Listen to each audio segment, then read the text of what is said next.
Are you struggling to close deals? Cold outreach is wasting the time of both the buyer and seller at every stage, especially when sellers are using shallow and outdated data. Your organization can overcome these challenges with technology that translates comprehensive, high-quality buyer data into real-time insights. These deeper insights empower sales reps and teams to adopt the habits of top performers, which leads to better outcomes, like more pipeline, higher win rates, and larger deals. We call this deep sales. And we've built the first deep sales platform with the next generation of LinkedIn Sales Navigator. Right now, you can try LinkedIn Sales Navigator and get a 60-day free trial at linkedin.com/trial.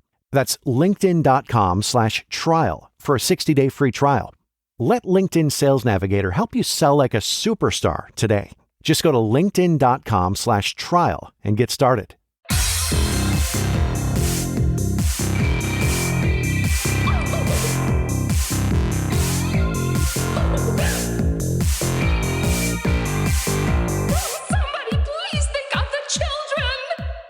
And welcome back to Scarred for Life, the podcast where we open up old wounds by looking back at the films that scared us as kids. I'm Terry. And I'm Mary Beth. In each episode, our special guest brings with them a movie that traumatized them as a child. This week, our guest is writer and director Nick McAnulty. He directed the 2016 found footage film Capture, Kill, Release, which you've heard me talk about before on the podcast. And his debut novel, Skinning the Coyote, is out now from Wicked House Publishing. Welcome to the show, Nick. To chat with you. And so can we let's start with your novel. Can you tell our listeners a little bit about it? My novel Skinning the Coyote is I've pitched it as dad lit. It's very much a cottage read, something in the 80s or 70s when you could smoke on an airplane. You'd find a dog-eared copy at the airport and read. And it's a real mashup love letter to two of my favorite genres, to Westerns and horror, and playing them both really straight, not ironically. I love Westerns, love horror, and put these two things into a blender. Really takes a page out of the book from something like From Dusk Till Dawn, where it's going along one story that the audience is fully in for the ride for until things get flipped on its head. So this is a plot similar to something like 3:10 to Yuma, where it's got some good guys and bad guys racing to a town to go and hang an outlaw, and when they all get there and they're ready for a showdown with one another, they everything gets flipped on its head, and they get into this battle with this supernatural beast, and they all have to put their differences aside and form this uneasy alliance where nobody really trusts each other to try to figure out what the hell this thing is and how to take it out. Heck yeah. Yeah, I love that. So how did the idea for Skinning the Coyote come about for you? For me, it's like my background is movies. It's cinema first. So this is my first step into the novel world. So this actually started as a script before it was something that just wasn't really feasible. It was just a little bit too big, too ambitious. The genre flip is something that's a little bit riskier, and started as that. And I wanted to make something that the real inspiration for this is Predator. I love Predator. Okay. Predator is one of my favorite movies, and I think what makes Predator work that a lot of the sequels and just handling of the franchise for a long time, it's kind of course corrected now with something like Prey, but why that first movie works so well, and same with the Aliens, the second Aliens movie, which the sequels kind of lost, is it sets up these really badass macho Marine style characters that they're these Green Berets, they're Marines, they're taking out a whole army, giving off one-liners, no problem. You've got the biggest action stars in the world playing them, and then suddenly this thing that you can't explain comes and it just mops the floor with them.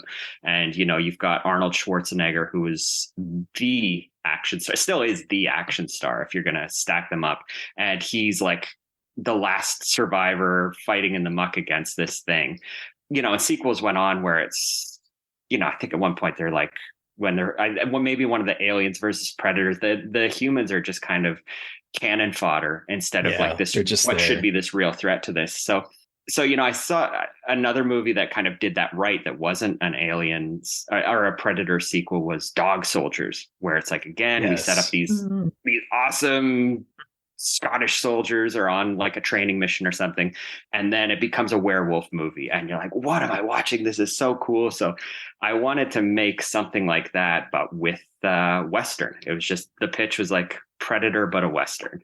So set up a great Western with tough guys, tough good guys, tough bad guys, have them have their own conflict. And then, without calling it a Predator, because this is not the Predator, but inspired by that, of setting them up against something out of this world, unholy, and essentially unbeatable, and see what happens. So that's the real draw and kind of inspiration for where this story came from. Oh yeah. Would you ever make it into a movie? Would you adapt it into a movie if the opportunity ever arose? In a heartbeat. Hell yeah. If okay, that cool. came, yeah. Oh yeah.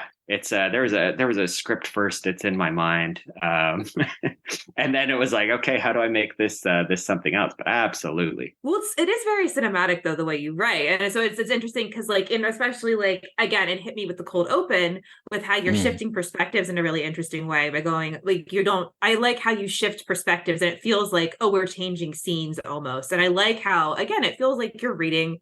It feels very cinematic in the experience. And so I think it would be such a good movie. And I love when movies take a huge turn, like a huge plot turn like that, and become something else. I love it when, if a movie does that, I'm like, I'm in, and it can shift genre. It can shift genres. It can be like last one I think that did it, where I'm like, oh my God, I love you.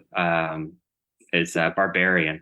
I was literally thinking Barbarian when you were saying that. I'm like, just keep doing this every movie ever. Just keep giving me this, because it's like, it's a life energy. I love it so much. Me too. I am curious, since you have been in the film world and you've written scripts, how hard was it to adapt into writing a novel? Because the script and the novel have a lot of differences between them. It was. In some ways, I don't want to say very easy, but easier than I would imagine what it's like, and in a lot of ways, like extremely, extremely difficult. When it comes to writing and say directing a film, like it's got to be on the page, but there's so many pieces that come together to make that happen. And in probably the most pretentious way I can say this, the director is almost like the maestro that's working with a army of extremely talented people, and they've got to be able to hone everybody's skills and bring it together. But you've got that ensemble of work that, if they can orchestrate that, you've got it. You've got magic, as long as it was on the page. When it's a novel, you strip all of that away, and the sole author has to put that on the page. And if it's not working, then it's not working. You don't have that other talent to bring in to do that. So that's really difficult. The writing style's extremely, extremely different. It's a little bit more naked, because you're seeing all the words on the page versus what may or may not be there in another capacity. I think when writing a script, I don't want to say your writing doesn't have to be as strong, because I don't mean that from a storytelling perspective, but you can, I generally tend to be a little bit more of an efficient writer when it comes to, X happens, so-and-so goes to the door. Like, it doesn't have to be so flowery necessarily. Right. You have to, you want to have a lot of white on the page and efficiencies and things happening. So here you're filling the page with words, but you also don't want it to just be clunky and filled with words for words' sake. So that makes it very difficult. On the other hand, and again, this is coming from somebody, the first time novelist versus somebody who this is what they do. I don't know what their process is like, but here I had a bit of a Cole's Note cheat sheet, and I think anybody of a certain generation like loved the novelization of their favorite movies in a way, it's like, I got to go and make this. So it's, some things change, characters change. A lot of it was expanded. There's different perspectives that are seen. But in terms of who these characters are, what the beats are for the story, generally what's going to happen to get from point A to B to C was all there. And that writing and work did have to go into it first. But that being done did ease a lot of the where am I going. It didn't feel aimless during any of the process. That's awesome. And would you ever write another novel then? I mean, obviously film is your first love, but would you try another novel? I definitely would. It's not it's a lot. Like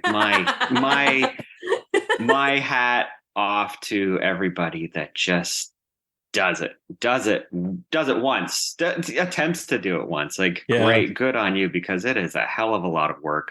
And I see people just putting out so much work. Like, it's incredible. For me, yes, I would like to, but like at the capacity that some authors are able to do, no way. And I've got a lot of ideas that would like to put to screen, and most of those probably won't make it there for a variety of different reasons. So it's if the right one of those, there's a few that there's one at least where I'm like, oh, that is an idea, but it's I don't know how, I don't know if I will, but I would definitely do it in theory. Hell yeah. And so I do want to pick your brain briefly about Capture, Kill, Release, which I've talked about before, and I love it. It is one of my favorite found footage movies. It's weird and gross and has a fucked up woman in it, and there's like weird sex on screen, which we don't really get in found footage a lot. And I just like how you subvert a lot of the gendered tropes we see, not just in horror, but in found footage in particular. And I just like wanted to hear more about working on that movie. And like, I know that I had previously interviewed you and asked you similar questions, but I just want to hear more about like tapping into the found footage subgenre to create this really cool little piece of found footage that I love very much. Yeah. Do you just want to generally dive in, or anything you want to know? AMA on Capture, Kill, Release. Okay. Well, I guess my big thing was like, I want to ask about like including like the sex scene in the movie, because I know that's like very specific, but again, in found footage, like we never really have, it's usually guys being creepy and like hiding the camera and being weird to women. But here she's like, fuck yeah, let's record us having sex. And I love that. Like there's agency in it in a way that we don't ever see in found footage for some reason. And it just is really cool to see that. You know what I mean? It's funny because, talking about how unique that perspective seems, but to me that seems so strange. Like the amount of people that are filming themselves having sex is just everybody. It just is. You've got to like, it's the biggest cliche of just everybody at some point in some relationship is like experimenting with like, oh, what if we filmed ourselves and put it on there? And something that's it's so vulnerable. I was going to say it's so naked. It's literally naked. It's this vulnerable private thing. And, when found footage is done right, it's really just, it's tapping into this realism and in this, am I seeing something I'm not supposed to see, which this movie really has a lot of. So and there's a lot of just sexual energy in what they're doing, both said and unsaid, that it really makes sense that it should be there. And I want to claim like, oh, I was trying to break this by putting something in there that's not seen in movies, but it really seems like something that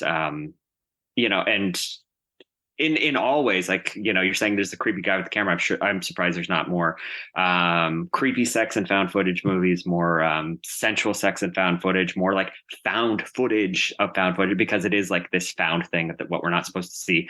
We're seeing a lot more violence in there, which is less seen on that. But I think the amount of people that are filming themselves having sex and profiting off it and not profiting off it and keeping it private and stuff leaking, like it's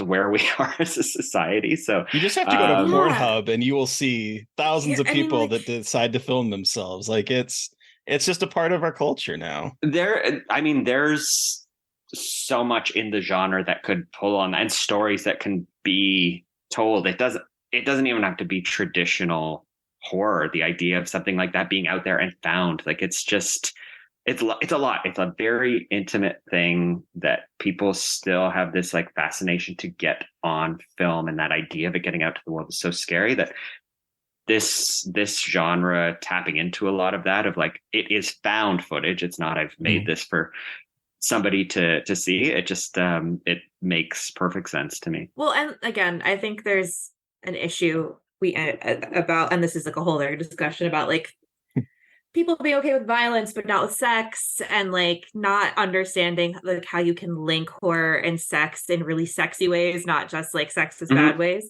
And I love seeing that in movies, and I think there's more of that happening. But I love a good horny found footage movie or a horny horror movie, and it's just great. I love horny horror.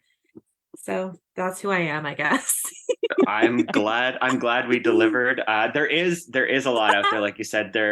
It's out there, and a lot of it's out there, like, I want to say explicitly, like, here's what we're really saying, and people are just missing the point. But it's there. It's there. Well, so I would love to hear about how you got introduced to horror. Like, how did horror come into your life? I don't think there was too much of that, like, this is the moment. I think like there's a couple things that it's one, I think all kids, no matter what, to a certain degree, they like to be scared. We as people like to be scared. Why do we like a roller coaster? We like to be scared in a safe way, and kids really like it. I'm actually a big, there's a lot less of it now, but there used to be a lot more horror aimed at kids because it's something that they just like. And and I'm maybe pulling this out of my ass, but maybe kids, if you're born of a certain generation, there's probably more horror fans because we just grew up that had this like awesome catalog of horror for kids. But it wasn't pandering. It was like still scary. The scares are real, and I don't want to say it's doesn't exist now, but it's not there. And kids like to be scared. They like to put their toe right up to the line. They like the thing, thinking like they like to show how brave they are, and then they're gonna have the nightmare later. But it's cool. It's important. So like, that's not unique to me. I just like always loved it. I have two older sisters, so it's like anything they watched, I would just watch. I'd have to like, whether one of them was watching me or just like me wanting to like be included. But they would watch things that were probably like a couple years ahead, and I would just like have to see it. And then of that same generation, like obsessed with the horror movie section in the video store.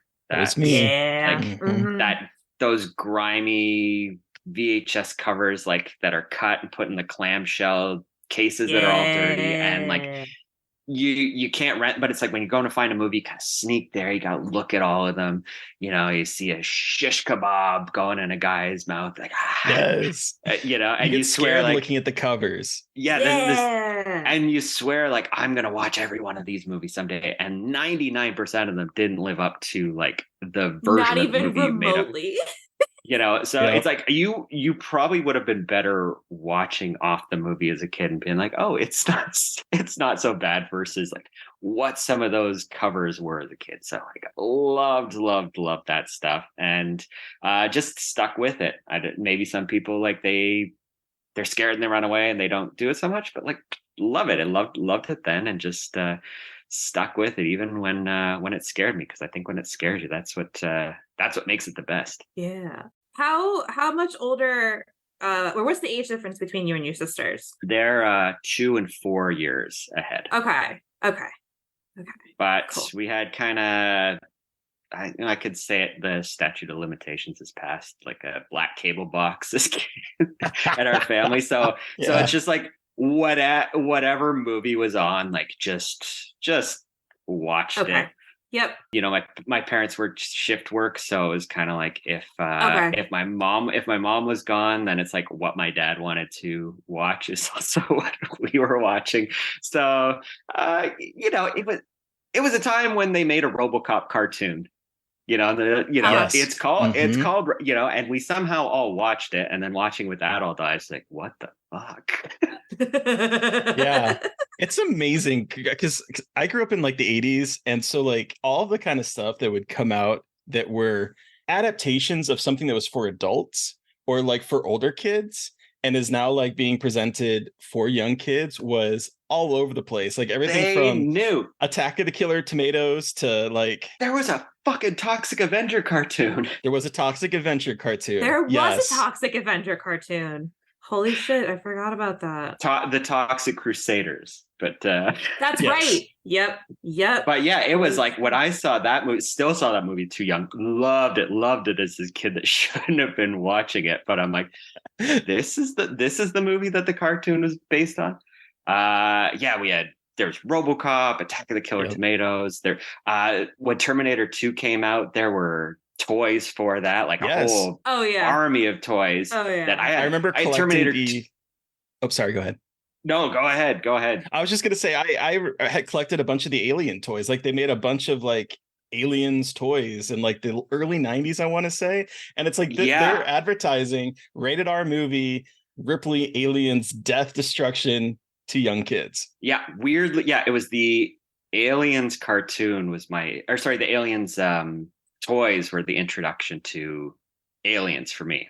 Okay. I had a friend that his dad just let him watch whatever. So he was like, oh, there's aliens. I'm like, what are these? You know, and like that, I'm like, now I've got to watch this movie, and like became obsessed with it. But yeah, Aliens. Actually, the Aliens toys.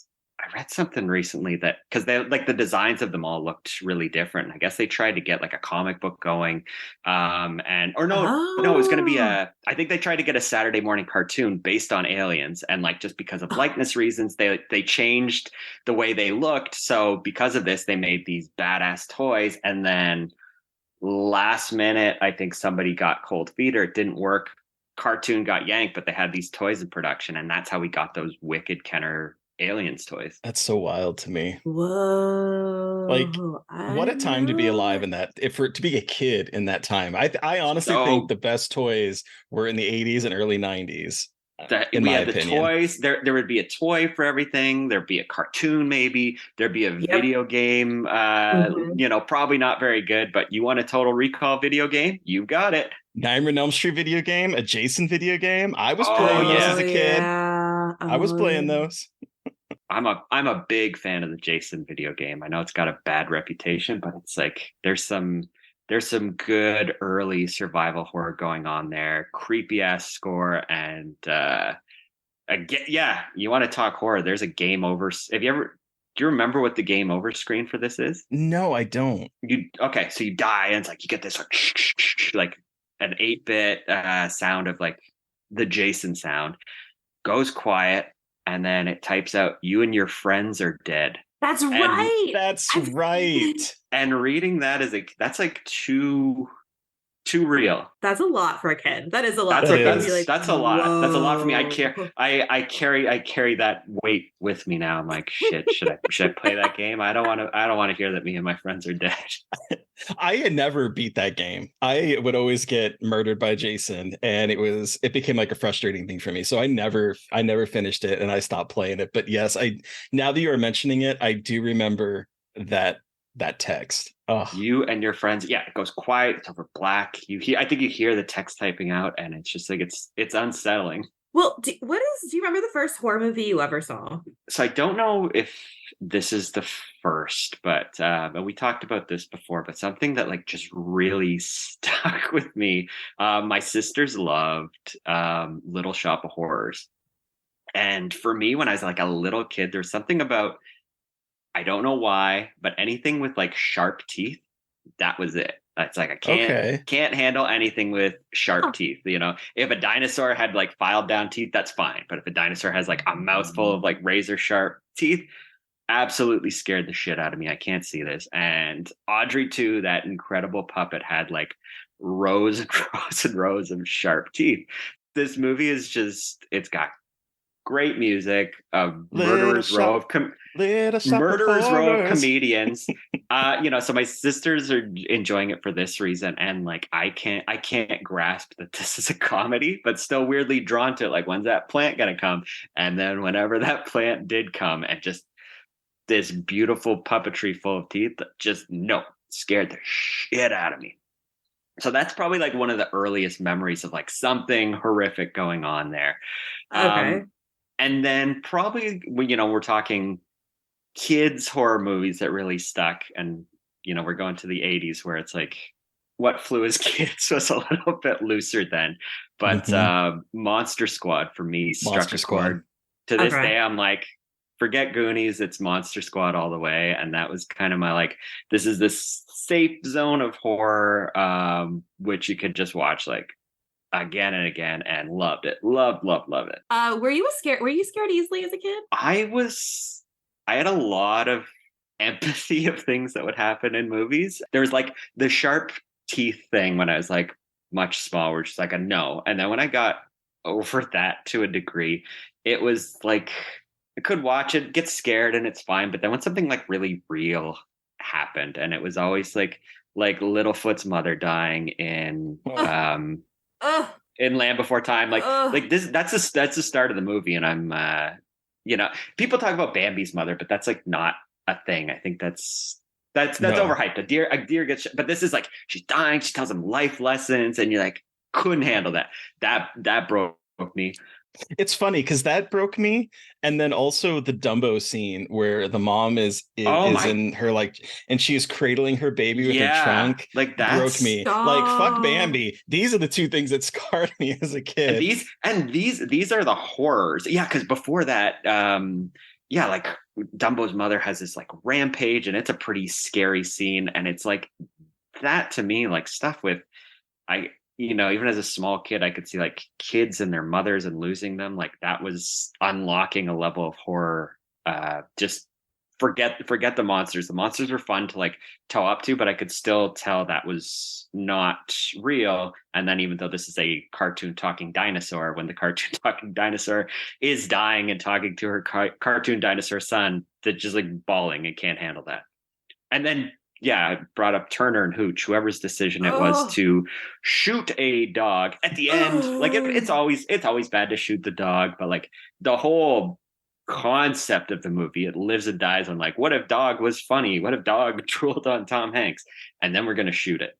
And I think my dad regretted renting that because he's trying to calm me down at the end, like, oh look, there's puppies, because like that's the reveal. And I knew it's like, doesn't matter, Hooch is dead, man. They really like to fuck with kids in that time frame. Actually, this is what we've unlocked. This is why that generation's so into horror. It's not because of the horror movies we had, it's because the kids movies, and it's just like, fuck it, we're gonna go there. Yeah. I was on TikTok the other day, as I want to do, and there was a video, and I grew up in the 90s, and it was like, this is what your like favorite non-Disney princess movie says about you. And my favorite non-Disney princess movie / my favorite Disney movie is Anastasia, which is the tale of Anastasia Romanov and how she escaped the hands of Rasputin. Didn't think about how that movie, have either of you seen Anastasia, the animated Anastasia? Yes. Didn't really, until like 2 days ago, put together that movie is essentially a horror movie, and it's all body horror with Rasputin, and that was my favorite movie as a child, and that really kind of explained so much about who I am now. And I wanted to be Anastasia and fight Rasputin and like pull him apart. So like amazing. Don Bluth, man, he knew. Another movie I was thinking about for this was All Dogs Go to Heaven, because like, Jesus Christ, it fucked me up as a kid, but I loved it.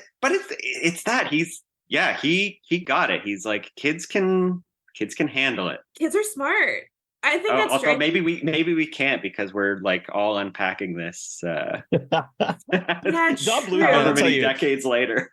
If he wasn't traumatizing you, he was making you lust after anamorphic creatures like Justin the Rat or Robin Hood or Maid Marian, depending on your interest. Like that is it's so funny to me that he was tapping into both like horrific things that would not talk down to kids, but then also making incredibly sexy animals. And it's so weird to me. Don Bluth, a pioneer in horny horror. There you go.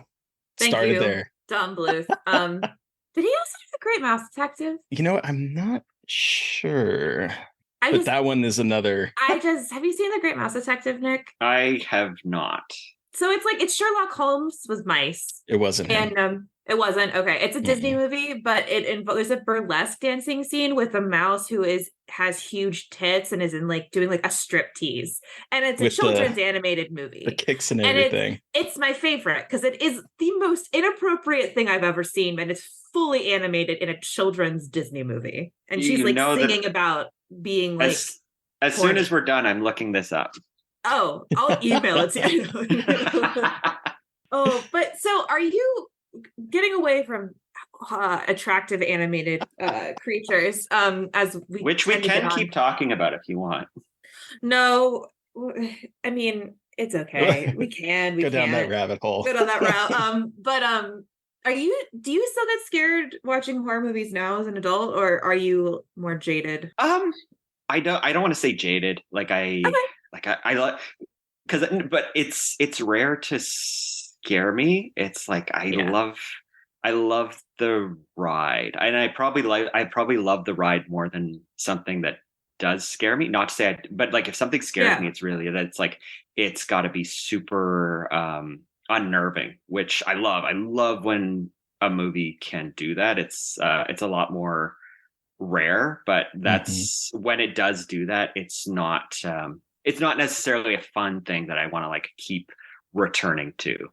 So coming back to something like Barbarian, it's got the twists and turns and like that, but it was fun. It's fun. It's a fun ride, even though there's some like pretty dark themes in there. Like I would watch this again. If it unnerves me, then I don't want to say jaded because like I love it. I love both versions, but it's probably what I want to watch less of. It's I think and movies still do it. They'll get under your skin. Do you remember the last movie that unnerved you? A few, like I want to say recent, but some of them are like 10 years old now. Like I think Sinister did a really good job with just like kind of where it was kind of like really pulling where that was going. It all felt very earned. The really kind of famous the end of The Strangers and what does like that for sure.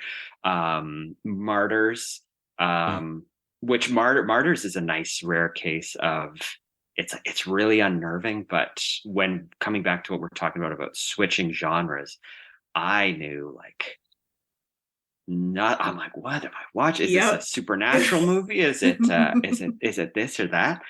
A movie I would like, not as a whole, but there were bits of not traditional horror, but Parasite I thought was like it's starting to get in some bits. I'm like, holy shit, like do I want to turn this off when it's like when things sort of flip and talk about a movie that's doing so much with genres. So it's they're there. It's sometimes it's like it's too much for me. I don't think I've finished I've like after like 6 attempts, I've never finished Gummo.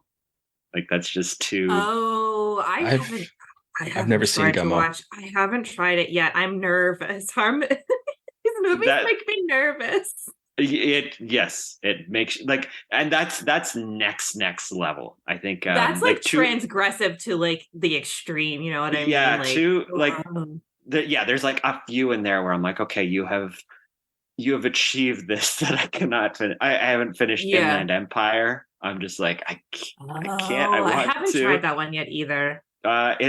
And even the bits I watch, I'm like, this is good, but it's like I'm a big Lynch fan, and that's like he's pushed this to another level. So it's like horror can be so many things. I could be scared, I could be unnerved, but generally a lot of times when I'm kind of talking about what I'm into, it's probably that ride that we're chasing. Cool. I get that. All right, Nick, Well, we've talked about your horror history and your creative works, but what movie did you bring with you today for us to discuss?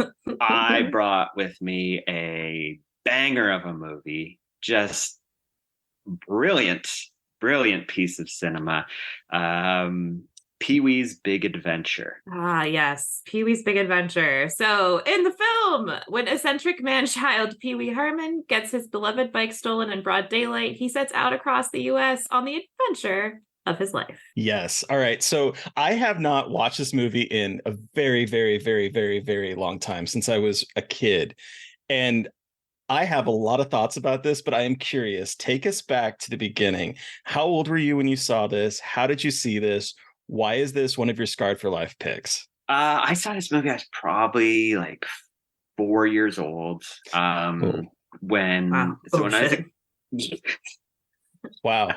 Oh shit. Okay. when I was a kid, my grandfather had like every movie imaginable, and he had, for some reason, he had them all on beta. He had a VCR and a beta, and he would just I grew up with a beta. Absolutely, but they were all pirated beta movies. Yep, he would rent absolutely. movies from Jumbo Video or wherever. He'd tape them just like without seeing them, and then we'd go to visit him, and it would just be like better than the video store. You wouldn't, because they're all just like handwritten labels, like 3 movies on each beta tape, and that's it. So it would just be like you would kind of just watch everything, to get through the tapes.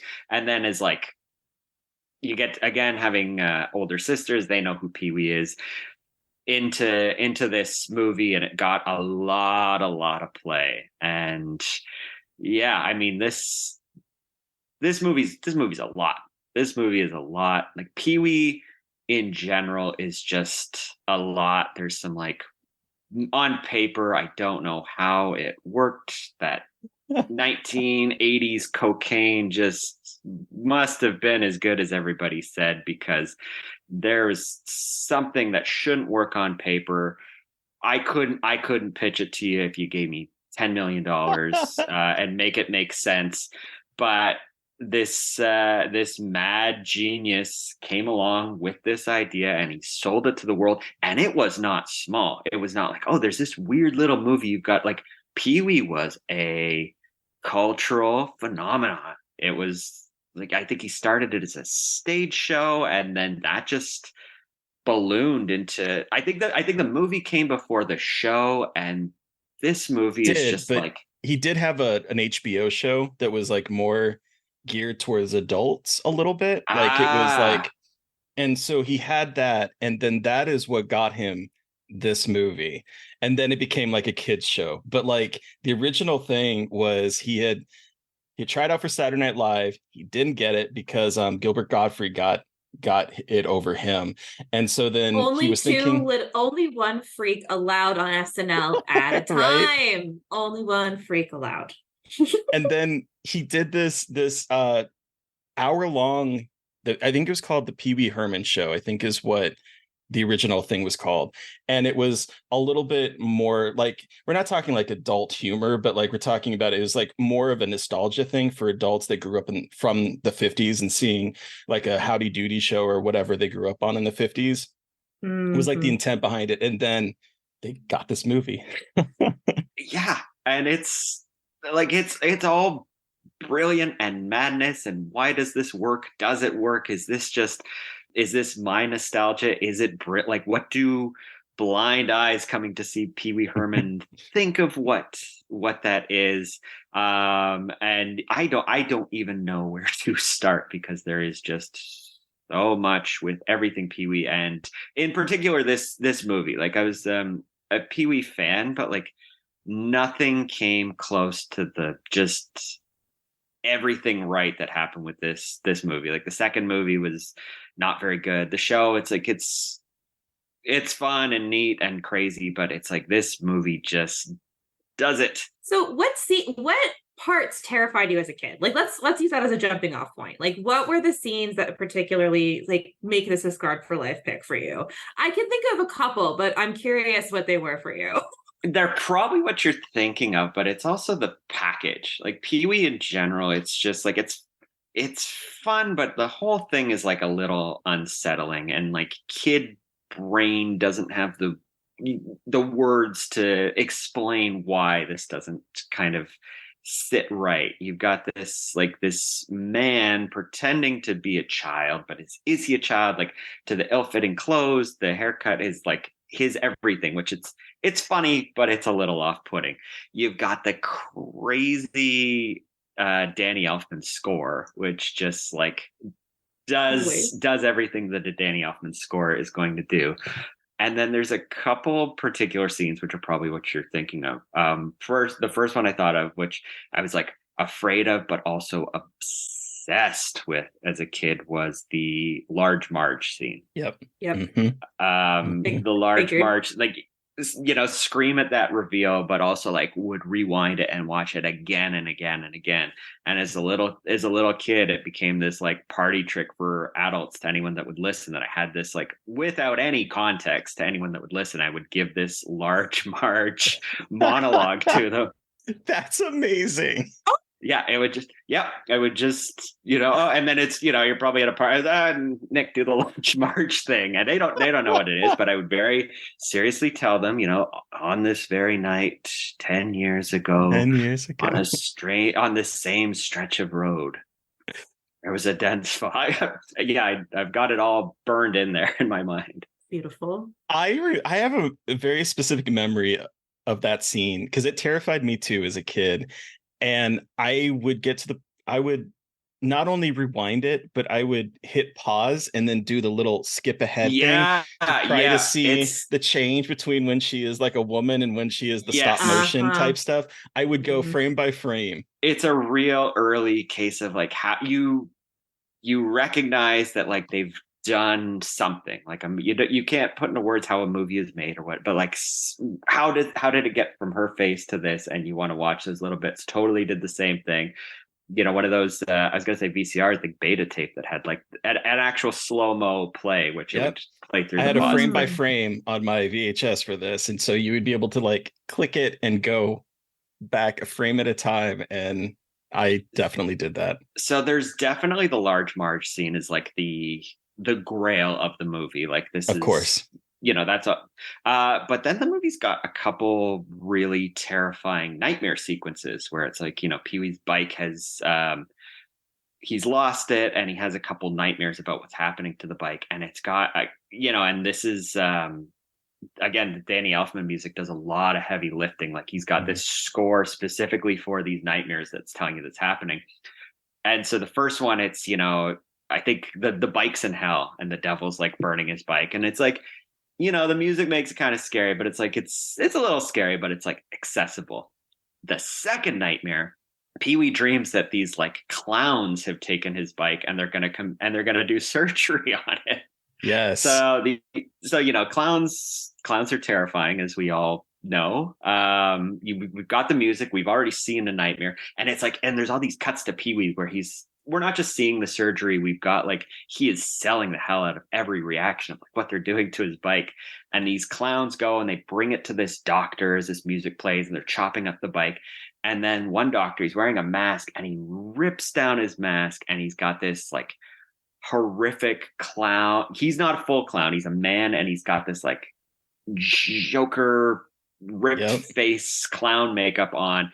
And it's horrifying. It's like a legit nightmare fuel. And no matter how many times you see the movie, the thing with these nightmares is like, the movie, it does a lot of stuff. He goes on said big adventure, but you don't really know when those nightmares are coming, since they're like this reoccurring thing. So it's like, it's fine, he had this adventure, he ran into this character, but then he's knocked out and he goes to sleep, and then we hear that music come up and we're like, oh shit, now we're getting back into these nightmares. So like, it's a fun movie, but it's like, it keeps you on edge on like where the nightmares are gonna come later on throughout. I mean, it's like a fever dream in and of itself. And then you have these fever dream nightmares in the middle of it. And it's just like, it's a lot. It's a lot. Yeah. Yeah. Oh. Yeah. So again, I had not seen this movie since I was a kid. I used to watch this movie a whole lot, but a lot of times when I did that and we would go revisit something for the podcast, I would remember things as I was watching it. And I'll be perfectly honest, aside from the opening bit up to, I think the biker bar, which by the way has a cameo from Elvira herself. Cassandra Peterson is Yes. as the mama that like grabs him and is basically gonna, who knows, do what to him. But like, that is all I remember from this movie. And so like the last half of it, I'm like, did I just watch the first half of this movie? Because I had no recollection of anything that would follow after that. Nothing. But I did have this weird, like, do you know how like the idea of food or smell or taste can like bring you back to being a kid? Well, this movie made me remember that as a kid, I would sit there with a Pez dispenser and just eat Pez. So I for some reason, this movie and Pez is like an unlocked memory of, I was sitting here and it's like, oh my God, I remember seeing this part and eating Pez. Like that is what I remember about this film. And it's such a weird memory to have unlocked watching this last night. That's beautiful. I love the comparison to food and unlocking memory. That this is so going reverse. You're tasting Pez as you're watching. Yeah. This. And I haven't had Pez since I was a kid, and I could taste that artificial fruit flavor like wild as I was watching this movie. It was like, it's so weird. This movie is weird. This movie is weird. It is. So you did mention that you were curious about someone that's seeing this with blind eyes, and we luckily have one of those people sitting in this Zoom room with us. What did you think about this, Mary Beth? Not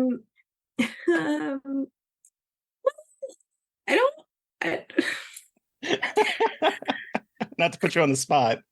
I don't like Pee Wee Herman. Did you watch any Pee Wee, or is this like this is the introduction? So, it's like I knew what Pee Wee Herman was. I was scared of Pee Wee Herman. I didn't like the couch, like the talking couch freaked me out. I didn't like his voice. Just like everything about Pee Wee Herman made me deeply uncomfortable. There was something about him that I did not trust. Pee Wee Herman just like got my hackles up. This is all very logical too. This is coming back to that pitching this. I don't know how it went because like everybody was just hypnotized in something where we should have all felt exactly the way you're talking about it, because I can't say why I don't feel that way, but it makes so much sense. It's just it made me so deeply uncomfortable. And as I was watching it today, I was just like, you know why I didn't like this? Because I did not, and this is going to sound like I hate fun and that I was like had a terrible childhood. So like this is going to make everyone laugh. I could not stand anything with man children like this. I could not handle watching anything with an adult man failing upward and getting like through life without having any sense. And I didn't like get that as a kid, but as I was watching this, and then I was texting my family because like my mom never showed me Pee Wee Herman, but would always laugh like Pee Wee Herman. So I think it kind of freaked her out too. I think she was like, I don't need my kid acting like this. She was protecting you. She was protecting me. But my Mimi, my grandma, was like, I can't stand when adults act like children. And I was like, it all makes sense. I was raised as a very serious child, but could not suffer man children. And it's really benefited me for the long run, though, in my life that I will not suffer man children. But there was, look, I get it. I get it. It's silly and kitschy, and I love the aesthetic. It's very Tim Burton. I get it to a degree, but Pee Wee Herman makes me want to tear out my eyeballs. You got through the whole movie? I did get through the whole movie because I want to know. I want to appreciate. I want to understand. I get it. I do get it. I still don't particularly like it. See, I don't get it now. I get it because I got it, but if I didn't have it then, I'd be like, I don't get it. Well, I mean, like, it's mostly I just get, like, it was like a bunch of dudes got together, did a bunch of drugs, and they got money and just did whatever the fuck they wanted. And, like, I mean, I guess good for them, but also, like, rude. Like, what's funny is that when they gave him money to go do this, what I found that he did is he and his co-writers read Sid Field's 1979 book screenplay and wrote a script according to the book's advice. So, quote, it's a 90-minute film. It's a 90-page script. On page 30, I lose my bike. On page 60, I find it. It's literally exactly what they said to do in the book. There should be a MacGuffin kind of thing, something you're looking for. And I was like, okay, my bike. Like, he literally read the book and then just, this is what came out of it. And it's wild to me, that this was such a cultural, like, landmark of a film that made a ton of money, spawned the show, cemented Paul Rubens as Pee-wee, where he would only do interviews as Pee-wee. He wanted people to think Pee-wee was a real person. So, like, it's so bizarre to me that it all started because of Sid Field. I don't know. I think there's like, this came out in that era where there were a lot of movies about like weird dudes, like Dumb and I think of like Dumb and Dumber and like Ace Ventura. Ace in Ventura, the 90s. And it's like always these dudes who are like kind Adam of allowed Sandler's to be career in the absolute 90s. morons, and everyone loves them, and like they get the girl, and like I know that it's supposed to be like funny, and it makes me so angry. It makes me furious. It doesn't matter. It shouldn't matter. But watching this now, and maybe because I just like in my 30 years of life have dealt with so many man children, I cannot stand this movie. I'm so sorry. I know. I'm hearing this. I'm thinking this should be a podcast. You dissecting these movies, because yeah, it's just a thing. It's like, what if man, but he's a robot and a pet detective, and he talks out his butt. But like, I was literally watching this and wrote a note, and I was like, how does he pay rent? Have this house. How does this man pay his rent? How does anything happen? Like, this is a motif with me where I will just think way too hard about these movies and be like, what's the logic? And it's like, there's no logic. But I also am like, but I have to understand, where does he get the money to have a house like this? And why does he have beef with another giant man child whose bathtub is a pool? Okay, but Francis's bathtub, that was the other thing that like I really remember, because I remember being a kid and being jealous of him having this giant swimming pool bathtub where he had chips and he was playing, and I tried to do that in my bathtub and it was not the same experience as Francis's. Like that, I was jealous as fuck of Francis's pool. But what I do want to kind of hone in on is the other thing that I remember watching as I was watching this is like, oh, this is the movie that teachers absolutely hated. Because I don't know if this was the same for you, Nick, but in school, all of the kids that would watch this movie would do the Scotch tape pulling up their nose thing, or they would be like, I know you are, but what am I? I know you are, but what am I?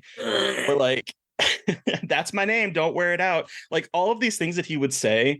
There was some kid, some guy, some boy in my class that would make a complete ass of himself in class and would annoy the fuck out of teachers. I'm pretty sure this movie pissed off a generation of teachers. And it wasn't 90 minutes. It was just the kid's identity for however Forever. long that went on. Probably still to this day for some of them. Oh, I was going to say that kid's long dead, but Why? Awesome. Why? No, I'm sure he's doing fine. I hope he wrote an apology letter to his teacher. Oh man. Like, it's just I loved Tim Burton as a kid. I grew up on Tim Burton stuff. So like Edward Scissorhands was a huge like emotional like movie that like really got to me as a kid. Nightmare Before Christmas was like absolutely, and I know that's Henry Selick and that's the whole thing, but like Tim Burton was my shit. So I was actually like, it was kind of surprising that I hadn't watched this, but I think again, like my mom wouldn't let me watch things like, this might have been like, I'm a little bit younger. Did you guys know what Ed, Edd n Eddy is from Cartoon Network, that cartoon? Did you ever watch that? I never had cable, so I never watched it, but I am familiar with Okay. it. Have you heard of I haven't Ed, Ed, seen it, Eddy, but Nick?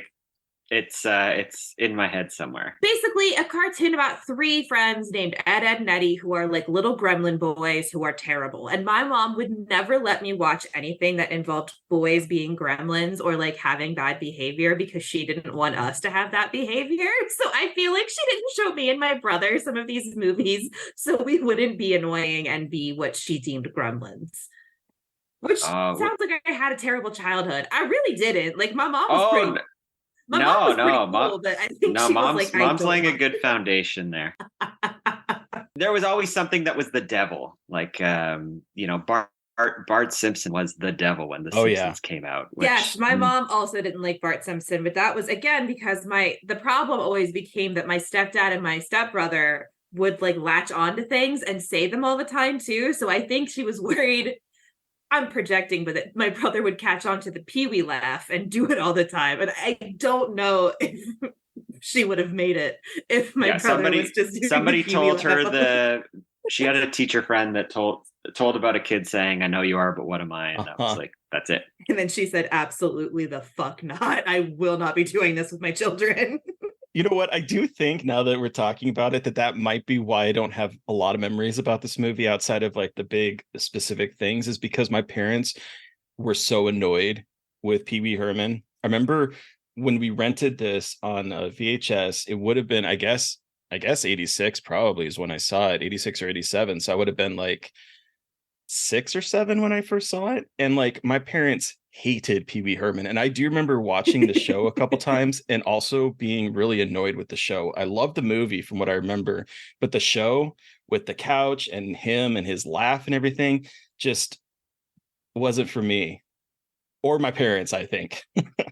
It never kind of watch it because it's like it's familiar and it's on, but the movie really had sort of a lightning in a bottle thing. I think there's a lot of hungry people involved. Like the stars got this ridiculous thing that somebody gave him millions of dollars to do this thing, and he takes that shot.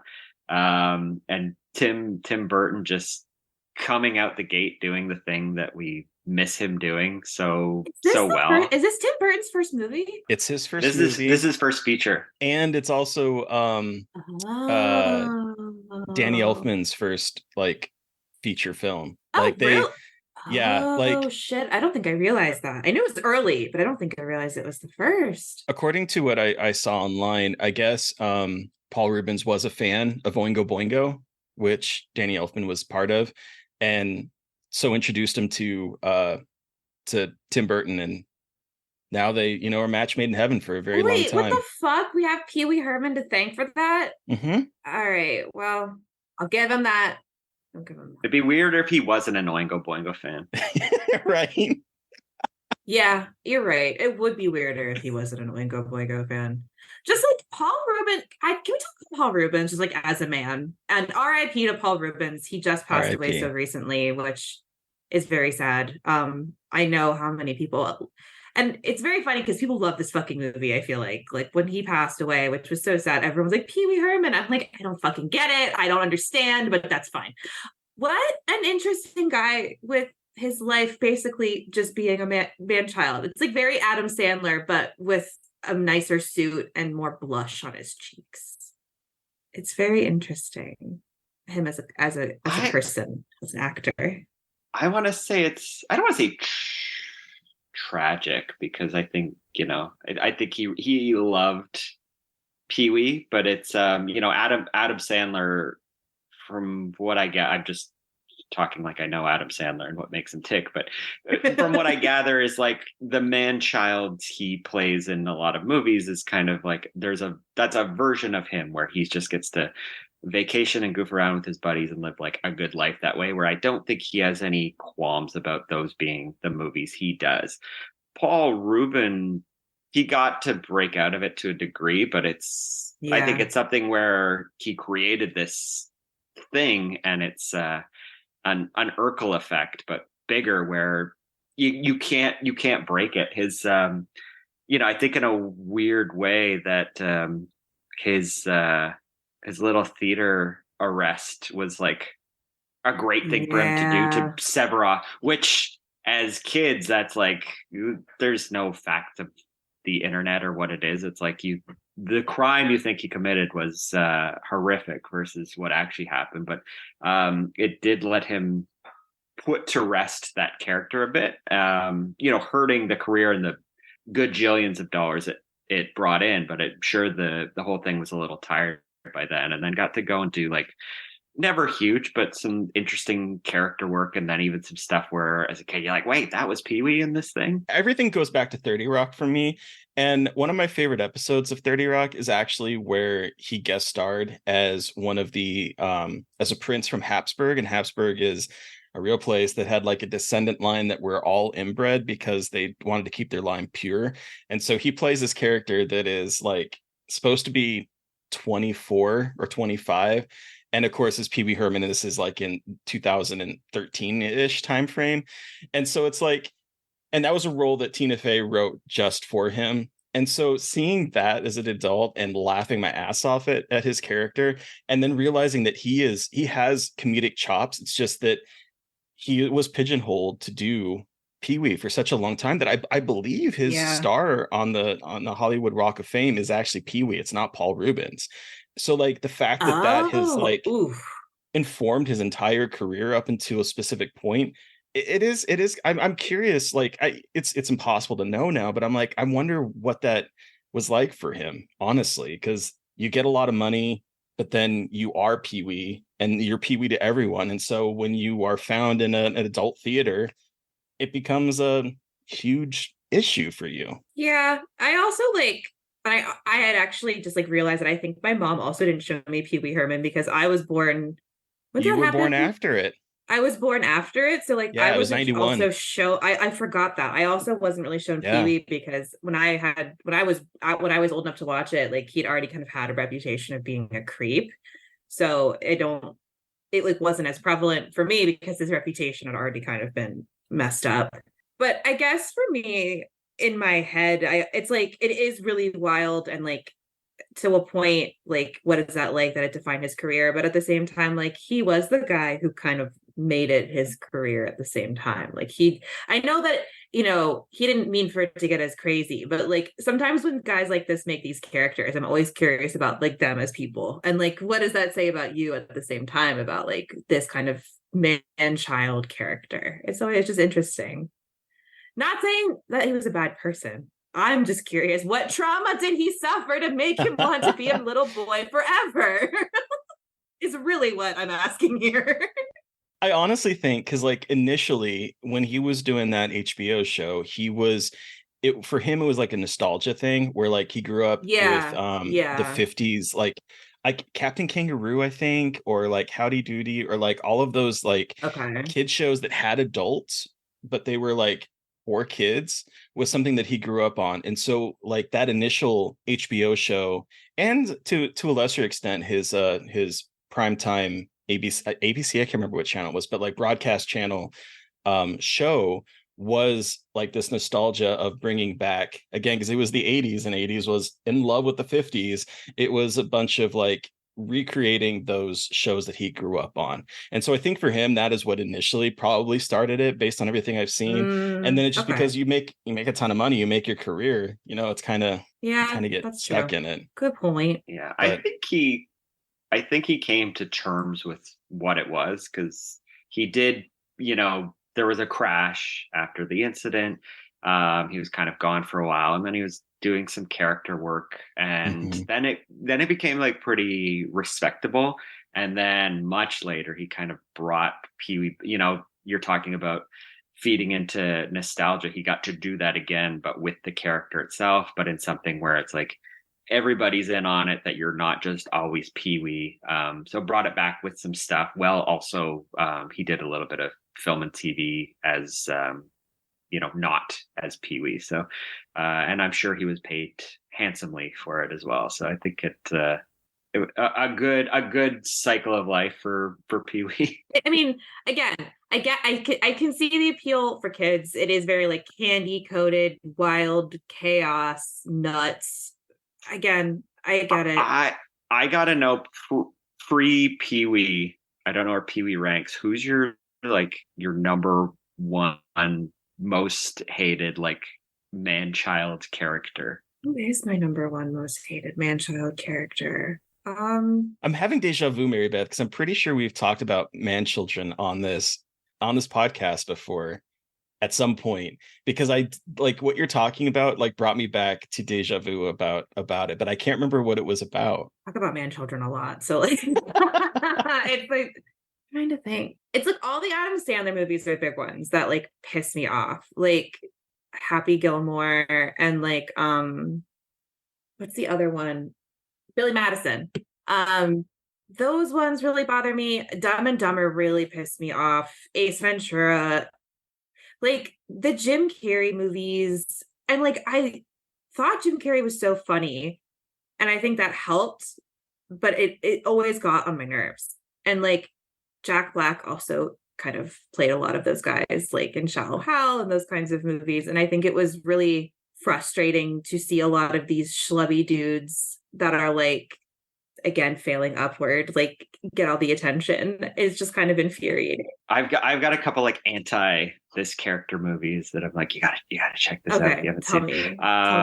Tell me. Okay, so have you ever seen the movie Zero Charisma? No, I have not. It's like okay, yeah. So it's probably about 10 years ago. It's relatively low budget indie. And it's about this guy who's like, he's like the big boss nerd of like a D&D circle. D&D. And like just that type of like man-child character, but he's a total piece of shit. And the movie just embraces that and shows that it's like he sees himself in some other lens than what like the world is. And it's really good at sort of just look at this type of character. And then another one that I would recommend even higher if you haven't seen it is, have you seen Red Rocket? No, but I really want to. Yes. It's, oh my God. That's a good dissection of that trope. Yeah, I would say it's an even better dissection, and I'm not even going to get into it. Just watch it when you get a chance. And yeah, it's struck a hell of a chord with me. Loved this movie. And if you want to see this character fail upwards, but then eat some shit. Yeah. Okay, cool. The last bit of like nostalgia that this movie awakened in me, I'm looking back at my notes, and the other one is when Pee-wee gets the Mr. T cereal, because branded cereal in the 80s was so big, like pop culture branding. The Super Mario, and then there was like a Nintendo cereal that was like cut in half. It was a half box, and one of it was cereals in one. Yeah, it was Zelda, Legend of Zelda on one side, and Super Mario Brothers on the other. There's the Mr. T cereal. There was Star Wars cereal. There was like anything that like was remotely kiddish, they would plop it on a cereal and basically resell Captain Crunch's Mr. T. Yeah, like it's just they were definitely Captain Crunch / Corn Pops. Mm-hmm. And then part of me wants to try these cereals, and then which like a reprint of it. I don't want 30-year-old cereal. But I also, well, you know, I might. They have so much preservatives in them, and they probably are okay. They probably would survive. There's a Pac-Man cereal, which I think was the same thing, but then also with some Lucky Charms marshmallows. Little ghosties. Wayne Gretzky had a cereal. Everybody had a cereal. Everyone had a cereal in the 80s. Mr. T is another like what a thing. Like it's not Pee-wee, but a whole just other a career of this character. But I think the line was blurred of like Mr. T the character and Mr. T the man. Yeah. That I don't envy anyone like Pee Wee Herman, Paul Rubin, and Mr. T, like having that kind of become you. Like that's got to be so weird and difficult to like exist. You know what I mean? Like that.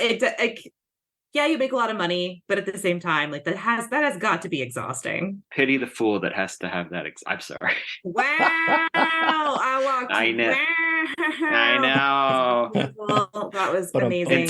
Insert Pee-wee laugh. That's nothing.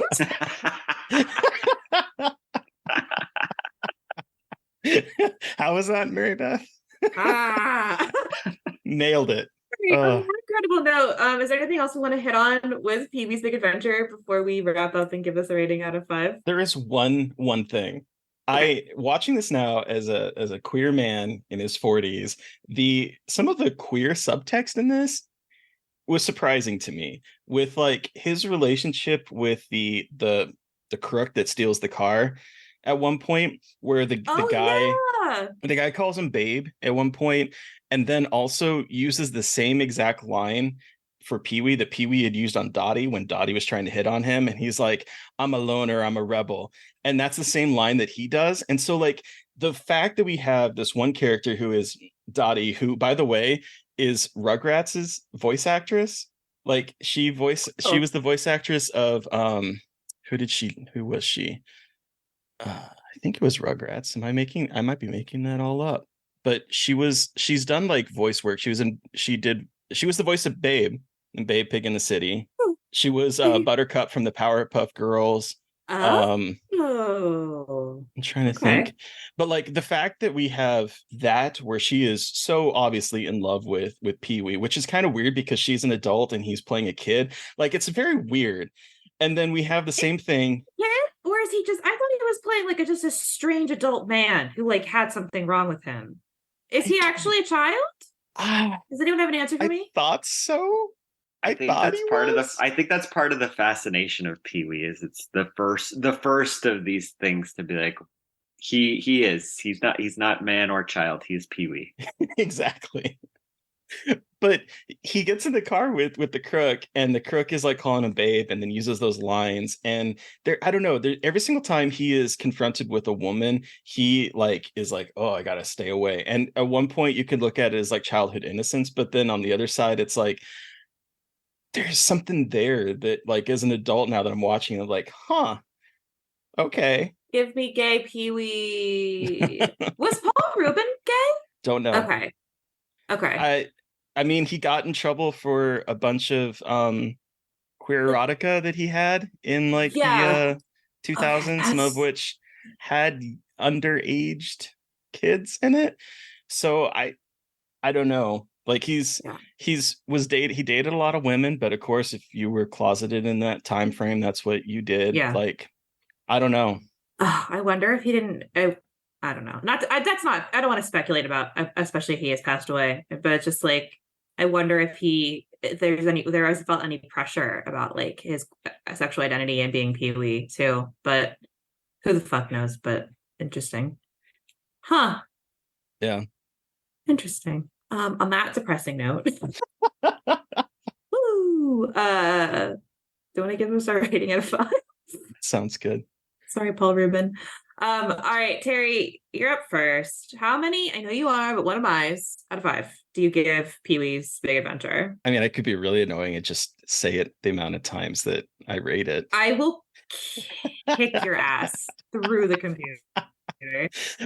You know, this is a 3 for me. I think as a kid it would have been much higher. As an adult, I find his character very annoying, but I think that there is like so much inventiveness in this, and I think it is such a surreal trip that I am surprised became such a cultural moment in the 80s. The fact that we get like this fantastic meta ending where like he is racing through the Warner Brothers lot. He gets his bike back by basically selling his life story and then getting turned into a movie played by James Brolin? Is that what his name was? And Morgan Fairchild as Dottie.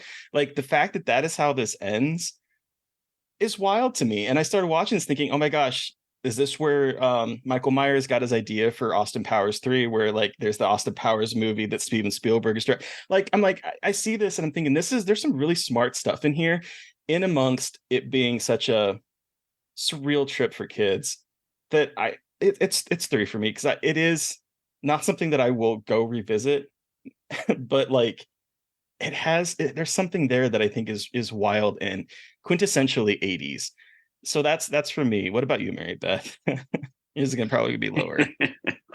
All right. I very much appreciate how much everyone loves Pee Wee Herman.